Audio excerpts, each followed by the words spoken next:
I made a Manhattan with Thomas Handy once. I hate you. Just because I could. Like, it was just there. So I was like, hey. What's up, guys? Welcome back to Whiskey Uncut. I'm Paul. This is James from Bourbon Sippers.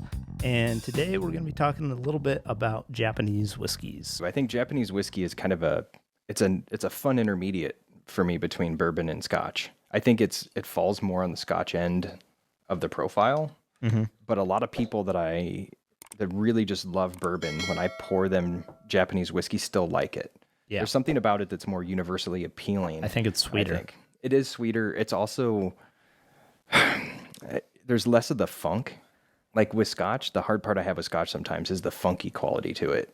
And I think with the Japanese whiskey, you don't get that as much. So you combine the sweet aspects with kind of the less earthier notes. Yeah. And of course, there are some Japanese whiskeys that are pretty heavily peated, but not very many. Yeah, not really. Not heavily peated the way you're talking like Lafroig or Octomore or any of those. But peated to say like Highland Park level, like medium to light peat, yeah, for sure. Yeah, like the Kaio peated is fairly peated. I haven't tried that one. That's a good one. We should do that one too. Kaio is, for those of you who don't know, I think Kaio means ocean, and so one of the gimmicks, if you want to put it that way, with Kaio is that it's aged partially on at sea. Are they owned by Jeffersons? Yeah, we'll have to do Jeffersons. Jeffersons, I think, is just a big marketing job. But what? Yeah, I know, it's crazy. James. I know, but I do think there's, from what I read, like there is some legitimacy with the Kaio one. I don't pick up any like weird ocean notes or anything in it, but I think it does age pretty quickly, and it's a good profile. I like it. It doesn't taste like Blackbeard's beard. It does not. No. Now, some of the early Jefferson's Oceans, I actually picked up some salt water in. Really? Yeah, like number 2. If anybody ever sees Jefferson's Ocean 2, jump on it. It was really good. Good luck. I mean, that's probably like 12 years ago at this point, right? Yeah, I'm ancient, so it was a long time ago. Well, no, I'm just saying Jefferson's Ocean came out originally in like 2014 or something. Something like that. Yeah, they're on like voyage 50 by now. It doesn't even matter. But the Kaio, if you can find the Kaio peated, if you're a fan of peated and you like the Japanese profile, it's a really good bottle. And again, that's the Mizunara oak. Yep. All right, so Yamazaki 12. Ugh, bananas. Yep. So many bananas. Yep, banana peel everywhere.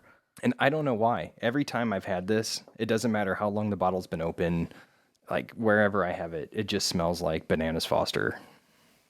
Yeah, there's it's like banana and toffee kind of combined, and it's just this weird, I don't know. It's funky, and there's a weird grape nose to it too, like almost like you get with a brandy. Like, I don't know if you nose brandy sometimes, and you get like purple grapes, like Concord grapes. I think that's there's a little bit of Mizunara grapey here. That to me smells like Mizunara to me.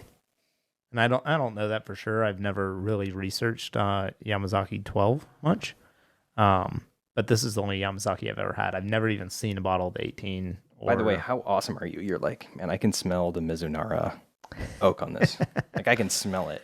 Well, I mean, I smell something that is similar to what I associate with that. You know, I don't know that for sure, but I've had enough Japanese whiskeys and tried enough, repeatedly where, based on what other people have described and, if I'm tasting a similar thing and they're attributing it to that, I would also attribute it to that. Just kind of like you can taste in some whiskeys the difference between Oloroso and Pedro Jimenez sherry cask. Well, those are very different profiles of a sherry. Right, but if the sherry is light enough, you can't tell. I mean, it depends on how much sherry influence there is and how fresh that sherry cask was. And same thing like a double-aged bourbon. Like, I feel like sometimes you can kind of tell, and sometimes you can't really tell at all.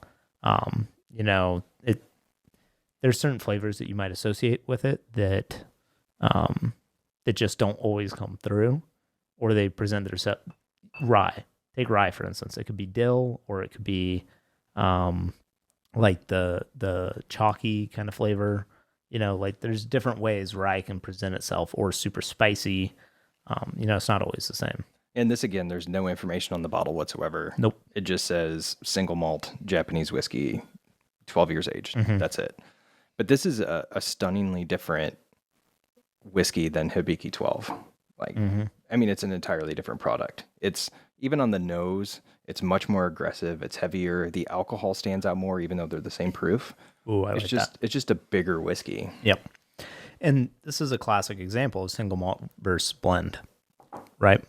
The reason why so many people gravitate towards single malts with Scotch once they start really trying to find unique flavors is because by definition, when you have a blend of something, it's not going to taste as unique. Yeah, I mean, you could make it taste unique, but usually the point of blending whiskeys is to create a really balanced flavor profile that's harmonious. And I would describe the Hibiki as harmonious. This is very much what it is. You know, it's in one ballpark.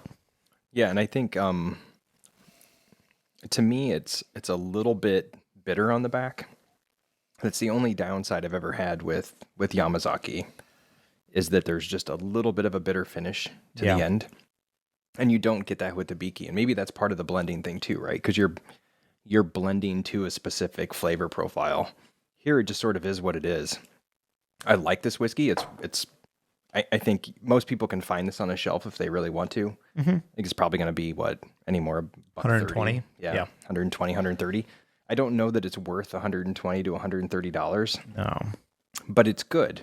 I think for what it is, it's really good. Here's the thing. It's a 12-year-old whiskey. So 12 years at 43% ABV, you're almost entirely just paying for the fact that it says Japan.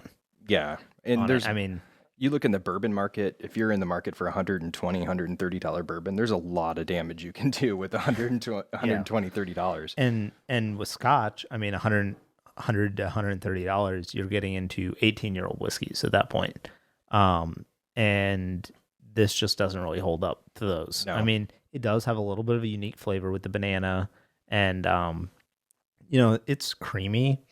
I like it a lot, but I would not pay over $100 for this. I think when I bought it too, it was under 100. It was maybe right around 100. So this has been open for a while.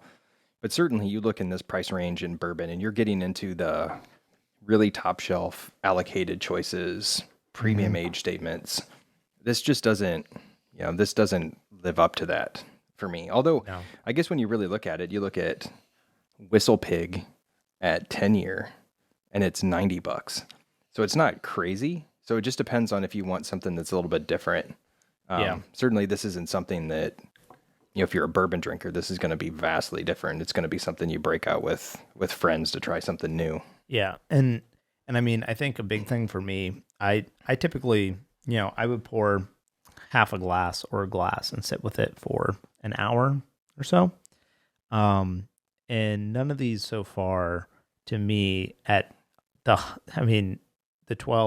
both the 12 years are $100 plus, no matter where you're finding them, unless you're stunningly lucky.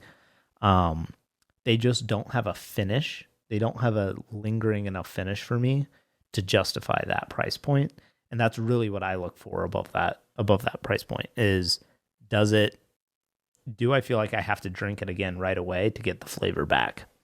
And so, all of these I kind of do. They just, especially the Harmony. And the Harmony, the finish isn't very good. So you really want to keep drinking it, which, I mean... Just to try to stay ahead of the finish. Yeah, try to stay ahead of the finish. Just keep drinking it and just never have the finish. But, I would say if you're interested in trying Japanese whiskey, before you even go to the Harmony, you should try the Suntory, the Toki. Oh, that's so bad, though. And, but here's the thing. If you're just looking for something just to sip on, just to drink, put it on ice, and it's good. Oh, really? Yeah. I've tried it a handful of times, and I just can't. Have you just had it on a nice big ice cube? No, because that's blasphemous. I don't put ice in anything. I just can't bring myself to do it. I think I've tried it neat. I've tried it with a couple drips of water. You'll take a Hibiki 12-year-old, which is is discontinued, ultra rare. You can't find it again, and you'll mix it in a cocktail, but you won't put $30 Japanese whiskey on an ice cube just to have a nice, refreshing summertime drink. No, because making a cocktail is an art form. Dropping an ice cube in it is just wrong. Like there's nothing. Technically, it is a cocktail if you add water. Oh, whatever. You're not doing anything special to it. Just dropping an ice cube in it. But if I have add a touch of soda water and you have a highball. Yeah, I won't do that either. All right. But if I have somebody coming in and they're like really good at making cocktails, I'll give them a premium bottle. Like, why not? Yeah, I mean, a premium bottle and a exclusive, like irreplaceable bottle are not the same to me. I made a Manhattan with Thomas Handy once. I hate you. Just because I could. Like, it was just there. So I was like, hey, let's try it. You need better spirits, better cocktails. Man, you're that guy that's posting Pappy 20-year with like Coke. With Diet Coke. Yeah. And oh gosh. I wouldn't use Diet Coke. I would use regular Coke. Okay. By the way, I forgot to mention James got me this beautiful bacon air freshener. Yeah, this is our 1 month potiversary. So we've done potiversary. Yeah, we've done 4 now. So I decided it was worth a gift. Oh, well, I appreciate it. Yeah. This is in reference to last week's episode of the Octomore, which I said smelled like a gas station bathroom. Yeah, I said it smelled like sweaty bacon. You thought it smelled like a gas station bathroom, which is essentially probably sweaty bacon. So I figured you could take this, you can hang it up in your bathroom, and you can try to relive that experience. Then your bathroom will always smell like Octomore. No, this is going in my car. I want this with me all the time. So you can just drive in it. Yeah, so I can just drive in it. Yeah, plus your wife would probably kill you if you hung up bacon-scented things in your bathroom. I don't know if my wife would kill me. My cats might kill me. Just never leave the bathroom. Yeah, exactly. They might just be on edge wondering where the meat is, So, well, hopefully, I read online that they don't smell very good. So, but it was the thought that counts. So, what you're saying is Octomore doesn't smell very good. Well, is that the argument you're trying to make? No, actually, I didn't mind the nose of Octomore. I mean, if you like salty meat, it's a pretty good nose. There's no question.